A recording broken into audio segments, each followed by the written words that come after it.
మీ నాన్నగారు చనిపోయాక మీ అమ్మగారు నిన్ను ఎంతో కష్టపడి పెంచారు. నీకు మంచి అమ్మాయి మంచి జీతం వచ్చిందని తన్ని ఒంటరిని చేసి వెళ్ళిపోవాలనుకుంటున్నావు. కానీ మీ అమ్మ జీవితమే నువ్వు కదరా, అదెలా మర్చిపోయావు? నిన్ను చూడకుండా ఉండలేనని నిన్ను హాస్టల్లో కూడా వేయలేదురా మీ అమ్మ. అలాంటిది మీ అమ్మను నువ్వు డైరెక్ట్గా ఓల్డేజ్ హోమ్లోనే వేయాలనుకుంటున్నావా? పైగా నెల నెలా తన ఖర్చులకి ముష్టి వేస్తాడంట. పేరెంట్స్ ఉన్నంతకాలం తమ పిల్లలకి ఎలాంటి కష్టం రాకుండా జీవితాంతం కష్టపడి పెంచుకుంటారు. తిరిగి మీ దగ్గర నుంచి ఏమీ ఆశించర్రా.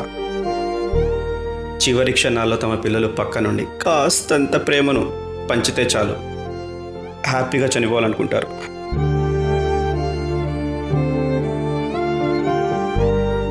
మనకు రెక్కలు వచ్చాయి కదా అని ఎగిరెళ్ళిపోతే వాళ్ళు నడవలేక అక్కడే ఆగిపోతారురా.